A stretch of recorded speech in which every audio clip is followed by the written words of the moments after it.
السلام علیکم ورحمۃ اللہ وبرکاتہ. کیا حال ہے سب کا؟ الحمد للہ. نحمده ونصلی علی رسولہ الکریم. اما بعد فاعوذ باللہ من الشیطان الرجیم. بسم اللہ الرحمن الرحیم. رب اشرح لی صدری ویسر لی امری واحلل عقدۃ من لسانی یفقہوا قولی. کوئی بھی عمل جو ہم اچھی نیت کے ساتھ شروع کرتے ہیں اس کا پھل بھی اچھا ہوتا ہے، کیونکہ جیسا بیج ڈالا جاتا ہے ویسا ہی پھل نکلتا ہے.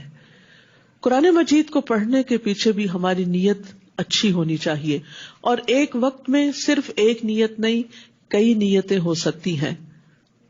تو سوال یہ پیدا ہوتا ہے کہ جب آپ قرآن پڑھ رہے ہو تو آپ کی نیت کیا ہونی چاہیے؟ نمبر 1، اللہ کی رضا.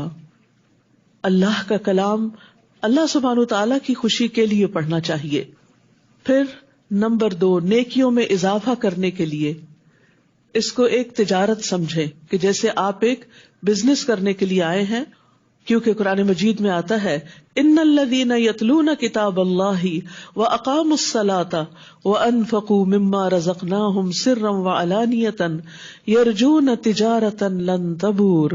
بے شک جو لوگ اللہ کی کتاب پڑھتے ہیں اور وہ نماز قائم کرتے ہیں اور اس میں سے جو ہم نے انہیں دیا پوشیدہ اور ظاہر خرچ کرتے ہیں، وہ ایسی تجارت کی امید رکھتے ہیں جو کبھی برباد نہ ہوگی. جو تجارت آپ کر رہے ہیں یہ کبھی بھی ضائع نہیں ہوگی، اس میں سے نفع ہی نفع نکلتا رہے گا. پھر دل کو آباد کرنے کی نیت سے. قرآن کے بغیر دل ویران ہو جاتے ہیں. قرآن کی مثال ایک بارش کی طرح ہے جو بنجر دلوں پہ پڑتی ہے تو دل پھلنے پھولنے لگتے ہیں. لہذا دلوں کو آباد کیجیے قرآن کے ساتھ. پھر دلوں کے اطمینان کے لیے پڑھیے الا بذکر اللہ تطمئن القلوب. دلوں کی شفا کے لیے وَنُنَزِّلُ مِنَ الْقُرْآنِ مَا هُوَ شِفَاءٌ وَرَحْمَةٌ وَرَحْمَةٌ لِّلْمُؤْمِنِينَ. اور ہم قرآن میں جو کچھ نازل کرتے ہیں وہ مومنوں کے لیے تو شفا اور رحمت ہے. لہذا شفا کی نیت سے بھی پڑھیے کہ اللہ سبحانہ وتعالی مجھے اس کی برکت سے شفا عطا فرما، روحانی جسمانی تمام بیماریوں کے لیے. اور پھر ہدایت کے لیے، کیونکہ قرآن کتاب ہدایت ہے. پھر ایمان میں اضافے کے لیے، قرآن کی قرأت ایمان میں اضافے کا ذریعہ بنتی ہے. پھر عبادت کی غرض سے کہ ہم اس مجلس میں جو بیٹھے ہیں تو اللہ کی عبادت کر رہے ہیں. پھر جہنم سے نجات پانے کے لیے کہ اللہ تعالیٰ اس کے بدلے ہمیں جہنم کی آگ سے بچا لے. رسول اللہ صلی اللہ علیہ وسلم نے فرمایا اگر قرآن کو کسی چمڑے میں لپیٹ کر بھی آگ میں ڈال دیا جائے تو آگ اسے نہیں جلائے گی. تو گویا جس دل میں قرآن ہوگا وہ آگ سے محفوظ ہو جائے گا انشاءاللہ. پھر اسی طرح قرآن کو قیامت کے دن سفارش کی نیت سے پڑھنا چاہیے. امید رکھنی چاہیے کہ یہ قیامت کے دن ہمارے لیے سفارش کرنے والا ہوگا. پھر زندگی کو بدلنے اور بہتر راستے پر چلنے کی غرض سے اس کو پڑھنا چاہیے. اور پھر دنیا اور آخرت کے فائدے کے لیے اور آخرت میں خاص طور پر جنت الفردوس حاصل کرنے کے لیے. ابن قیم کہتے ہیں کسی بھی بندے کے لیے قرآن کی قرأت، اس میں لمبا غور و فکر کرنے اور اپنی سوچ کو آیات کے معنی پر مرکوز کرنے سے بڑھ کر اس کی زندگی میں اور آخرت میں کوئی چیز اس سے زیادہ فائدہ مند اور اس کی نجات کو اس سے زیادہ قریب کرنے والی نہیں. یعنی قرآن کی قرأت، قرآن کا سمجھنا سب سے زیادہ فائدہ مند کام ہے. تو آئیے ہم دوسرے پارے کا آغاز کرتے ہیں. اعوذ باللہ من الشیطان الرجیم. بسم اللہ الرحمن الرحیم.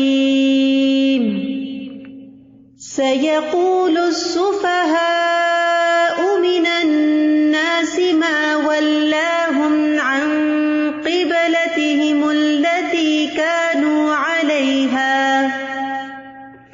قل لله المشرق والمغرب يهدي من يشاء إلى صراط مستقيم. شروع کرتی ہوں اللہ کے نام سے جو بے انتہا مہربان نہایت رحم فرمانے والا ہے. لوگوں میں سے بے وقوف ضرور کہیں گے کہ ان مسلمانوں کو کس چیز نے ان کے اس قبلے سے پھیر دیا جس پر یہ تھے. کہہ دیجئے کہ مشرق اور مغرب اللہ ہی کا ہے، وہ جس کو چاہتا ہے سیدھے رستے کی طرف ہدایت دیتا ہے۔ رسول اللہ صلی اللہ علیہ وسلم ہجرت کر کے مدینہ پہنچے تو 16 یا 17 ماہ تک بیت المقدس کی طرف ہی منہ کر کے نماز پڑھتے رہے، جو اہل کتاب کا قبلہ تھا۔ پھر آپ کو بیت اللہ کی طرف منہ کر کے نماز پڑھنے کا حکم ہوا۔ اس پر یہود، منافقین اور مشرکین سبھی نے اعتراضات شروع کر دیے کہ اگر وہ پہلا قبلہ درست تھا تو اسے بدلنے کی ضرورت کیا تھی، اور اگر یہ درست ہے تو اتنی دیر ادھر منہ کیوں رکھا؟ تو اللہ تعالیٰ نے اس کا جواب دیا کہ یہ لوگ بے وقوفی کی وجہ سے ایسی باتیں کہہ رہے ہیں۔ مشرق یا مغرب کی اپنی کوئی حیثیت نہیں کہ ان کی طرف منہ کرنا باعث ثواب ہو، بلکہ اصل چیز اللہ کے حکم کی فرما برداری ہے۔ قل للہ المشرق والمغرب، مشرق و مغرب کا مالک اللہ ہے، لہذا عبادت میں اصل چیز اللہ سبحانہ وتعالیٰ کی اطاعت ہے۔ تو عبادت ظاہری اور باطنی اقوال اور افعال میں اللہ کی اطاعت کے مطابق کام کرنا، یہ اصل عبادت ہے۔ اللہ سبحانہ وتعالیٰ حکم دے کہ مشرق کی طرف رخ کر لو تو ادھر کر لے، وہ کہے کہ مغرب کی طرف منہ پھیر لو تو اس طرف منہ پھیر لے، یہی اصل عبادت ہے۔ ایک بندہ مومن کو کبھی بھی یہ حق حاصل نہیں رہا کہ جو اپنا سر تسلیم خم کر دیتا ہے پھر وہ اللہ کے حکم پر، اللہ کے فیصلے پر اعتراض کرے۔ تو یہاں پر جو اللہ کے حکم پر، اللہ کے دین پر، اللہ کے فیصلوں پر اعتراض کرتا ہے اس کو بے وقوف کہا گیا ہے۔ یہاں سے ایک اور بات بھی سیکھنے کی ہے کہ اگر لوگ اللہ سبحانہ تعالیٰ کے فیصلوں پر اعتراض کرتے ہیں تو کیا آپ پر کبھی کوئی اعتراض نہیں کرے گا جب آپ 100% درست بھی ہوں؟ بہت دفعہ زندگی میں ایسا ہوتا ہے کہ آپ بالکل صحیح بات کہہ رہے ہوتے ہیں لیکن اس کے باوجود لوگ آپ پر آبجیکشن کر رہے ہوتے ہیں، لوگ آپ پر کمنٹ کر رہے ہوتے ہیں، لوگ آپ کو ٹیز کر رہے ہوتے ہیں، لوگ آپ کا مذاق اڑا رہے ہوتے ہیں، لوگ آپ کو مجنون کہہ رہے ہوتے ہیں۔ تو ایسے میں کیا کرنا چاہیے؟ ایسی باتوں کی طرف قطعاً کوئی توجہ نہیں دینی چاہیے، اور یہ دیکھنا چاہیے کہ کیا جو کام میں کر رہی ہوں، جو طرز عمل میں نے اختیار کیا ہے، یہ طرز عمل کیا بذات خود درست ہے؟ کیا یہ اللہ تعالیٰ کے حکم کے مطابق ہے، اس کی پسند کے مطابق ہے؟ اگر ہے تو خوشی کے ساتھ اس پر جم جائیے اور لوگوں کی باتوں کی قطعاً پرواہ نہ کیجیے، اس لیے کہ جو شخص اللہ کے حکم پر اعتراض کرتا ہے وہ ناسمجھ ہے۔ اور زندگی میں بہت دفعہ ایسا ہوتا ہے کہ لوگ آپ کے حالات پر، آپ کی ذات پر طرح طرح کے تبصرے کر رہے ہوتے ہیں۔ مثلاً اگر آپ کے بچے نہیں تو کہیں گے آپ کے بچے کیوں نہیں، اگر آپ کو جاب نہیں تو آپ کی جاب کیوں نہیں، اگر کوئی فوت ہو گیا ہے تو اس کو یہ بیماری کیوں ہو گئی تھی، وغیرہ وغیرہ۔ اور بعض کمنٹس اتنے ہرٹ فل ہوتے ہیں کہ انسان کا دل چاہتا ہے کہ رو دے، لیکن اس وقت رونے کی بجائے جسٹ اگنور، اس لیے کہ یہ ناسمجھ ہے، ان کو پتہ ہی نہیں، یہ جانتے ہی نہیں۔ ہمیں اپنی زندگی پر خود مطمئن ہونا چاہیے۔ اگر ہم خود کوئی غلط کام نہیں کر رہے تو پھر ہمیں پشیمان نہیں ہونا چاہیے اور اپنا کام کرتے چلے جانا چاہیے، کیونکہ اسی میں کامیابی ہے کہ انسان صحیح ڈائریکشن اختیار کرے اور اس کی طرف زندگی بھر چلتا رہے، چاہے قدم بقدم چلے یا دوڑ لگا دے، کیونکہ اصل چیز ہے اللہ کی رضا کو پانا۔ تو جو شخص لوگوں کی باتوں سے بے نیاز ہو کر نیکی کا کام کرتا ہے وہی نیکی کے کام پر استقامت اختیار کرتا ہے۔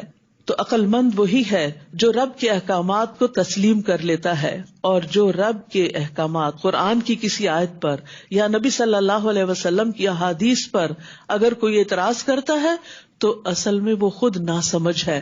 تو کیا آپ ناسمجھ کی باتوں کو اہمیت دیں گے اللہ رب العزت کی بات کے مقابلے میں؟ ہرگز نہیں۔ آپ کی عقل مندی یہی ہے کہ اللہ کی بات پر استقامت اختیار کریں۔ پھر فرمایا وَكَذَلِكَ جَعَلْنَاكُمْ أُمَّةً وَسَطًا، اور اسی طرح ہم نے تمہیں امت وسط بنا دیا۔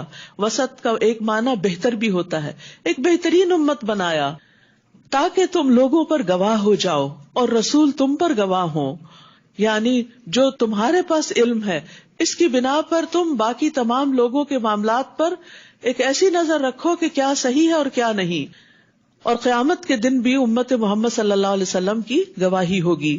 اور پہلے جس قبلے یعنی بیت المقدس پر آپ تھے اسے ہم نے اس لیے مقرر کیا تھا تاکہ ہم معلوم کریں کہ کون رسول کی پیروی کرتا ہے. یہ تو ایک ٹیسٹ تھا، یہ تو ایک امتحان تھا. اور کون اپنی ایڑیوں کے بل پھر جاتا ہے. جیسے زندگی میں حالات تبدیل ہوتے ہیں نا، یہ ایک امتحان ہوتا ہے.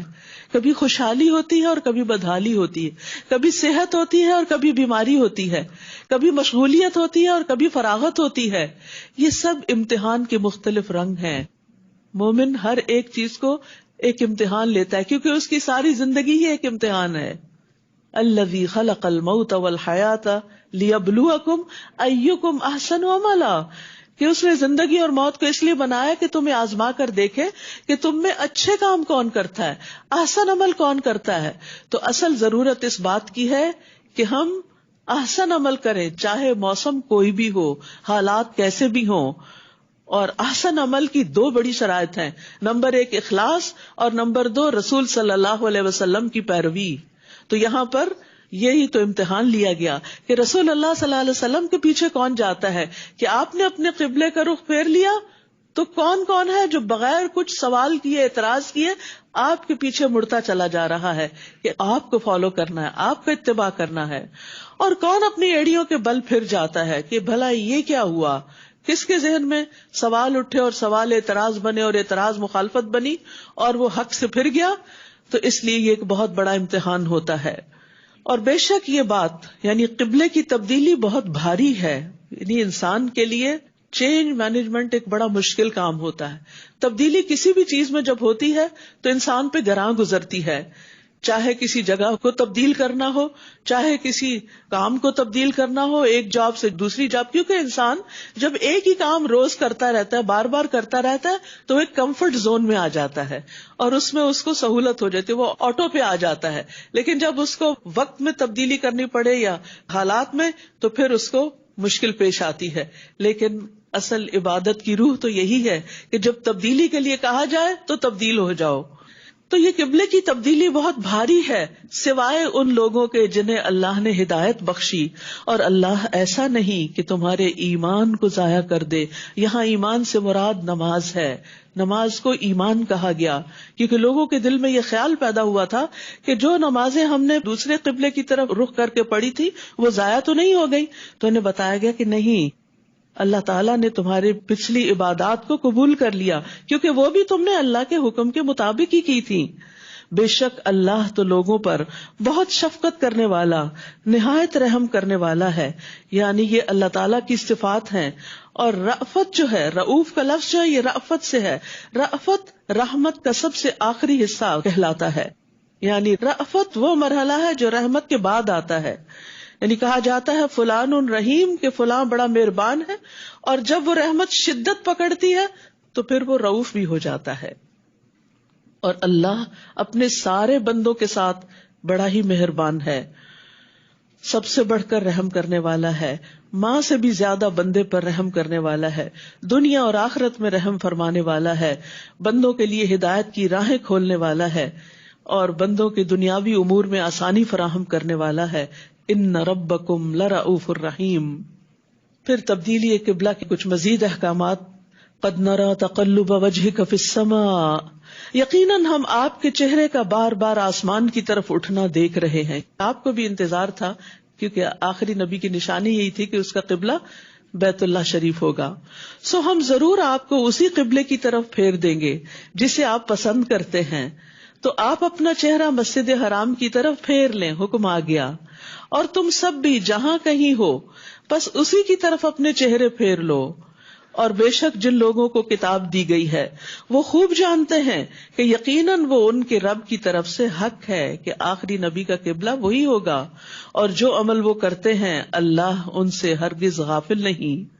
اور البتہ اگر آپ ان اہل کتاب کے پاس ہر نشانی بھی لے آئیں تو بھی یہ آپ کے قبلے کی پیروی نہیں کریں گے. یعنی جنہیں نہیں ماننا انہیں نہیں ماننا، اور نہ آپ ان کے قبلے کی پیروی کرنے والے ہیں، اور نہ ان میں سے بعض کے قبلے کی پیروی کرنے والا ہے. کیونکہ یہود صخرہ کی طرف رخ کرتے تھے اور نصارہ مشرقی حصے کی طرف رخ کیا کرتے تھے عبادت میں. فرمایا کہ ان کا تو اپنا قبلہ بھی مختلف ہے تو تم پر اعتراض کیوں؟ اور اگر آپ نے ان کی خواہشات کی پیروی کی باوجود اس کے کہ آپ کے پاس علم آ چکا تو یقیناً آپ تب ظالموں میں سے ہو جائیں گے. تو یاد رکھیے علم آنے کے بعد خواہشات کی پیروی کرنا اپنی جان پر ظلم کرنا ہے. الذین آتیناہم الکتاب یعرفونہ کما یعرفون ابناءہم، جن لوگوں کو ہم نے کتاب دی ہے وہ اس رسول کو اس طرح پہچانتے ہیں جس طرح اپنے بیٹوں کو پہچانتے ہیں، اور بیٹے کو کوئی پہچاننے میں مشکل نہیں پاتا. اور بے شک ایک فریق ان میں سے لازماً حق کو چھپاتا ہے حالانکہ وہ جانتے ہیں. علم آنے کے بعد حق کو چھپانا یہ بہت بڑا ظلم ہے. رسول اللہ صلی اللہ علیہ وسلم نے فرمایا جس شخص سے علم کی کوئی بات پوچھی جائے اور وہ اسے چھپا دے تو قیامت کے دن اس کے منہ میں آگ کی لگام میں سے ایک لگام لگائی جائے گی. الحق من ربک فلا تکونن من الممترین، یہ حق آپ کے رب کی طرف سے ہے تو آپ ہرگز شک کرنے والوں میں سے نہ ہوں. وَلِكُلٍّ وِجْهَةٌ هُوَ مُوَلِّيهَا فَاسْتَبِقُوا الْخَيْرَاتِ، اور ہر ایک کے لیے ایک سمت مقرر ہے جدھر وہ رخ کرتا ہے. یعنی ہر انسان کی زندگی کا ایک سینٹر آف لائف ہے جس کی طرف وہ پلٹ پلٹ کر جاتا ہے. تمہارا سینٹر آف لائف کیا ہونا چاہیے؟ تمہاری کوشش اور تمہاری طلب اور تڑپ کس طرف ہونی چاہیے؟ فَاسْتَبِقُوا الْخَيْرَاتِ، تم خیرات، نیکیوں میں، خیر کے کاموں میں، بھلائی کے کاموں میں آگے بڑھو. ہم سب بھی سوچیں کہ ہمارا سینٹر آف لائف کیا ہے. جب ہم فارغ ہوتے ہیں، جب ہم اپنی تھکاوٹ دور کرنا چاہتے ہیں، جب ہم ریلیکس ہونا چاہتے ہیں، جب ہم خوش ہونا چاہتے ہیں تو کس طرف رجوع کرتے ہیں؟ کیا اٹھاتے ہیں؟ Cell phone, screen. اب ہم فارغ ہوئے، اب ہم ذرا مزہ کرتے ہیں، اور کبھی ادھر گھومتے پھرتے ہیں، کبھی ادھر سیر کرتے. پہلے سیر کرنے کے لیے باہر نکلنا پڑتا تھا، اب یہ کہ بیٹھے بیٹھے ہی سیر ہو جاتی، لیٹے لیٹے ہی سیر ہو جاتی. تو ہم سب کو یہ دیکھنا چاہیے کہ جب ہم فارغ ہوتے ہیں، جب ہم انجوائے کرنا چاہتے ہیں تو ہماری زندگی میں وہ کون سی چیز ہے کہ جو ہمیں واقعی خوشی بخشتی ہے، راحت بخشتی؟ کیا وہ اللہ کا ذکر ہے؟ کیا وہ اللہ کا کلام قرآن ہے؟ کیا وہ کوئی ذکر کی مجلس ہے؟ کیا وہ کوئی نیک صالح صحبت ہے؟ وہ کیا چیز ہے کہ جس کی طرف ہم دوڑتے ہیں؟ تو مومن کو نیکیوں کی طرف دوڑتے چلے جانا چاہیے کہ نیکی کا کوئی بھی کام ہو وہ شوق سے اس کی طرف بڑھے. اور فاستبقوا، سباق عربی میں کہتے ہیں دوڑ لگانے کو، یعنی جلدی چلو اس طرف. جہاں کہیں بھی تم ہوگے اللہ تم سب کو لے آئے گا. بے شک اللہ ہر چیز پر خوب قدرت رکھنے والا ہے. ضروری نہیں کہ ہر ایک کے لیے سیل ہی سب سے عام ہو. کچھ لوگوں کے لیے ان کا مال، ان کا بزنس، ان کی جاب بڑی اہم ہوتی ہے، ہر چیز اس کے گرد گھومتی ہے. کچھ لوگوں کے لیے ان کی اولاد بڑی اہم ہوتی ہے، وہ سارا وقت، ان کی توجہ، ان کی محبت، ان کا مال، ان کا وقت اسی کے اندر لگ رہا ہوتا ہے. تو دیکھیے کہ آپ کی زندگی میں کون سی چیز ہے جس میں آپ کا مال بھی لگ رہا ہے، آپ کی جان بھی لگ رہی، آپ کا وقت بھی لگ رہا، آپ کا شوق لگ رہا، آپ کا جذبہ، آپ کی ہر چیز وہاں انویسٹ ہو رہی ہے. اور وہ کیا ہونا چاہیے؟ فاستبقوا الخیرات. تو یہ کی ورڈ ہے آج کا، فاستبقوا الخیرات. نیکیوں کی طرف دوڑ لگانا میری زندگی کا مقصد ہے. اور آپ جہاں کہیں سے بھی نکلیں، نماز میں اپنا چہرہ مسجد حرام کی طرف کر لیں. اس پہ علماء کا اتفاق ہے کہ فرض نماز کے وقت کہیں پر بھی آپ ہوں، قبلے کی طرف رخ کرنا لازم ہے، اس کے بغیر نماز نہیں ہوتی. اور بے شک وہ آپ کے رب کی طرف سے یقیناً حق ہے، اور جو عمل تم کرتے ہو اللہ اس سے غافل نہیں ہے. اور جہاں کہیں سے بھی آپ نکلیں اپنا چہرہ مسجد حرام کی طرف پھیر لیں. اور تم سب جہاں بھی ہو اپنے چہرے اسی مسجد کی طرف پھیر لیا کرو تاکہ لوگوں کے پاس تمہارے خلاف کوئی حجت نہ رہے. مگر جن لوگوں نے ان میں سے ظلم کیا ہے تو ان سے نہ ڈرو اور مجھ سے ڈرتے رہو، اور تاکہ میں تم پر اپنی نعمت تمام کر دوں اور تاکہ تم ہدایت پا جاؤ. فلا تخشوہم واخشونی، لوگوں سے نہیں ڈرو، لوگوں سے نہیں ڈرو، اللہ سے ڈرو. اور جو اللہ سے ڈرے گا پھر وہ اللہ کی طرف راغب ہوگا، اور جو اللہ کی طرف راغب ہوگا وہ اس کے احکامات کی پابندی کرے گا، اور پھر اللہ اس پر اپنی نعمت تمام کرے گا. اللہ اس کو اپنی طرف آنے کا راستہ، ہدایت کا راستہ دکھا دے گا. تو یاد رکھیے اللہ کی خشیت علم والوں کا شعار ہوتی ہے. انبیاء کی صفت وَيَخْشَوْنَهُ وَلَا يَخْشَوْنَ أَحَدًا إِلَّا اللَّهَ، کہ وہ اللہ سے ڈرتے ہیں اور اللہ کے سوا کسی سے نہیں ڈرتے. فرشتوں کی صفت وَهُم مِّن خَشْيَتِهِ مُشْفِقُونَ، کہ وہ اسی کے خوف سے ڈرنے والے ہیں. متقین کی صفت، متقین کون ہے؟ وَذِكْرًا لِّلْمُتَّقِينَ الَّذِينَ يَخْشَوْنَ رَبَّهُم، جو اپنے رب سے ڈرتے ہیں. تو ایمان والوں کو لوگوں سے ڈرنے کی بجائے اللہ سے ڈرنا چاہیے، اور دین کے معاملے میں اللہ پر بھروسہ کرنا چاہیے اور اللہ کی اطاعت کرتے رہنا چاہیے. نماز کا وقت آ گیا، لوگوں سے نہ ڈرے، جہاں کہیں وقت آئے وہاں پر پڑھ لیں، چاہے آپ کسی پبلک پلیس میں ہو یا کسی پارٹی میں ہو یا کسی گیدرنگ میں ہو. اللہ کی طرف سے پکار آئے تو فوراً لبیک کہیں. حجاب کی بات ہو، حلال کمانے کی بات ہو، کوئی بھی چیز ہو، حق بیان کرنے کی بات ہو، اللہ سبحانہ وتعالیٰ کی طرف ہی رجوع کریں، کیونکہ اللہ کا ڈر نجات کا ذریعہ ہے. رسول اللہ صلی اللہ علیہ وسلم نے فرمایا 3 چیزیں نجات دینے والی ہیں، جن میں سے ایک چھپے اور ظاہر میں اللہ کی خشیت، یعنی سب کے سامنے بھی اور تنہائی میں بھی. حدیث میں آتا ہے وہ آدمی آگ میں داخل نہ ہوگا جو اللہ کے ڈر سے رویا، یہاں تک کہ دودھ تھن میں واپس چلا جائے، یعنی لازماً آگ سے بچ جائے گا انشاءاللہ. پھر فرمایا کما ارسلنا فیکم رسولا منکم یتلو علیکم آیاتنا ویزکیکم ویعلمکم الکتاب والحکمہ ویعلمکم ما لم تکونوا تعلمون. اور جس طرح ہم نے تمہارے اندر تم ہی میں سے ایک رسول بھیجا ہے جو تم پر ہماری آیات کی تلاوت کرتا ہے اور تمہارا تزکیہ کرتا ہے اور تمہیں کتاب و حکمت کی تعلیم دیتا ہے اور تمہیں وہ کچھ سکھاتا ہے جو تم نہیں جانتے تھے. تو اللہ سبحانہ وتعالیٰ نے مومنوں کی ہدایت کے لیے ان کے اندر ایک رول ماڈل بھیجا، ایک رسول بھیجا جو 4 کام کرتا ہے: آیات کی تلاوت، تزکیہ، کتاب و حکمت کی تعلیم.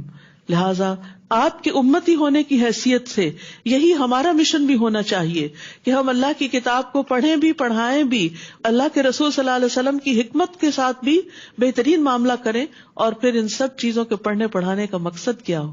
یعنی تلاوت برائے تلاوت نہ ہو، تعلیم برائے تعلیم نہ ہو، بلکہ مقصود آؤٹ کم تزکیہ ہو کہ انسان ظاہر اور باطن میں سنور جائے.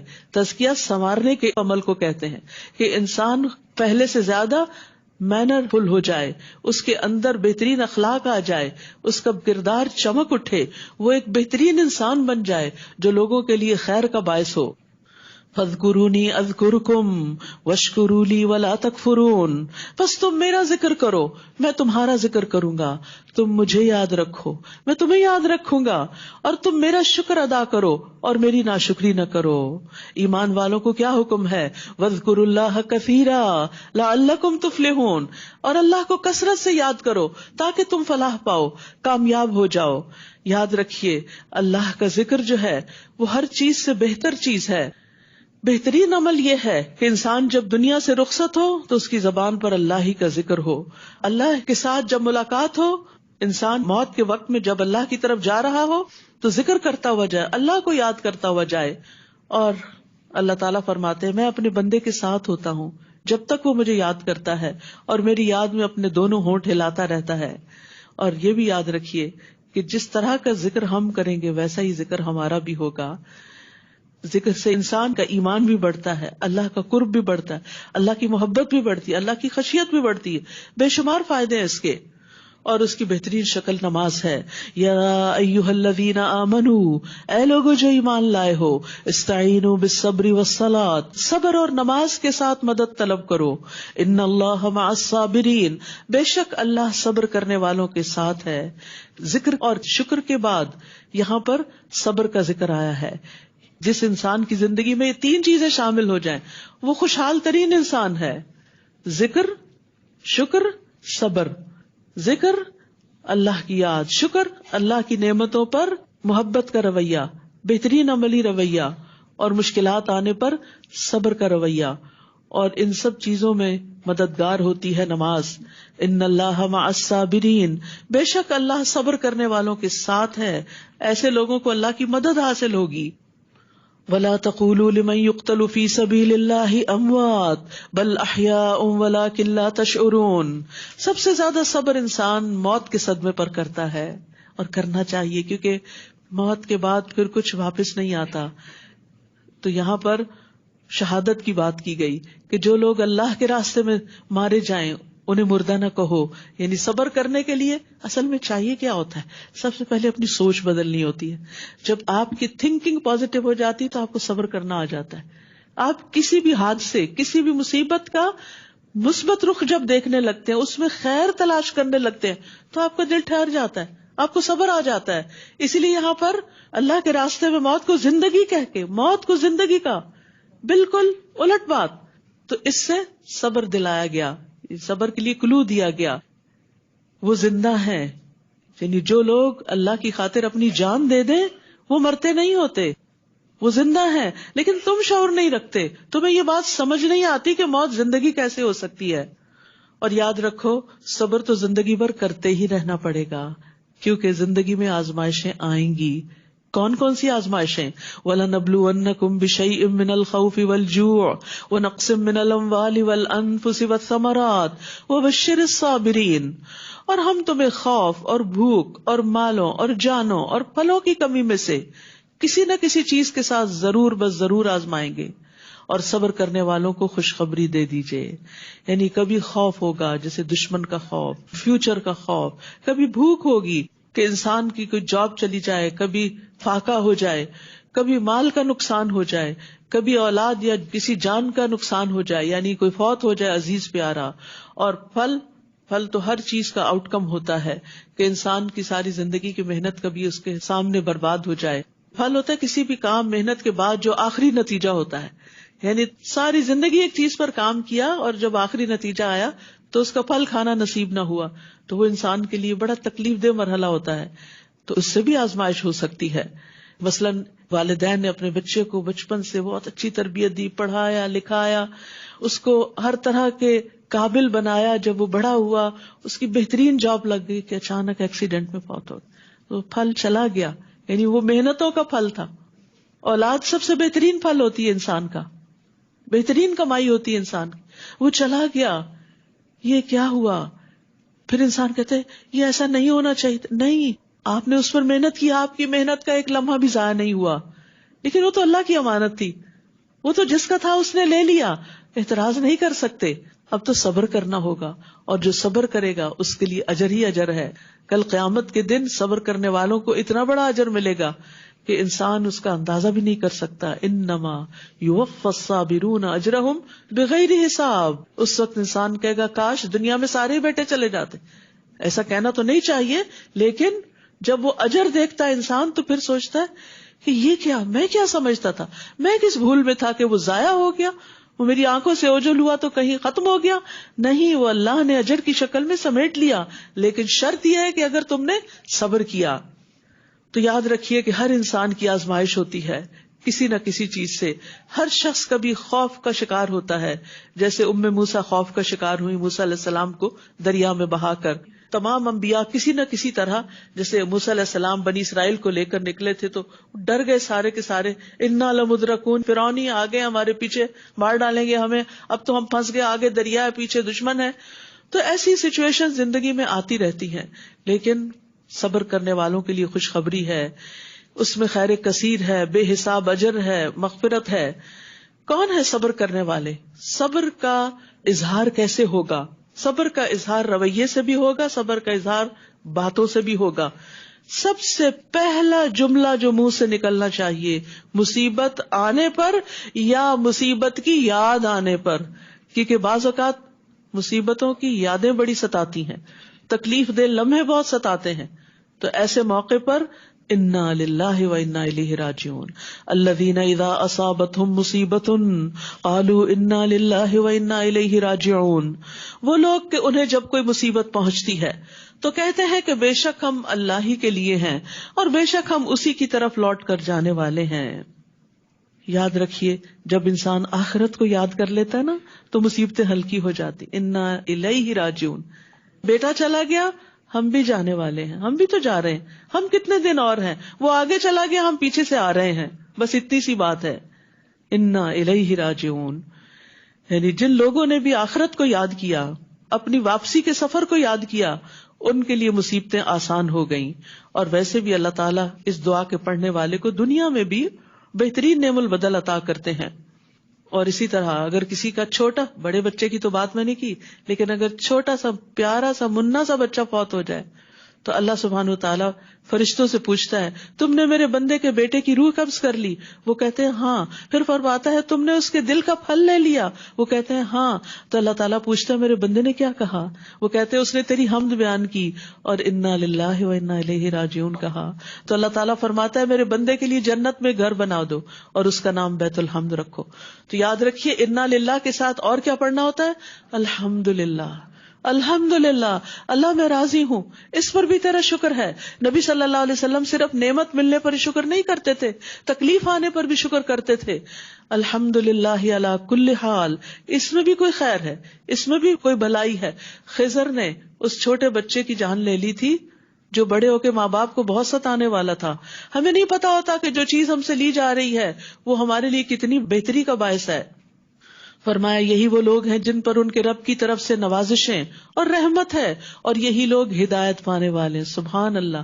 3 نعمتیں صبر کرنے والوں کو، اللہ کی رضا، اللہ کی رحمت اور ہدایت،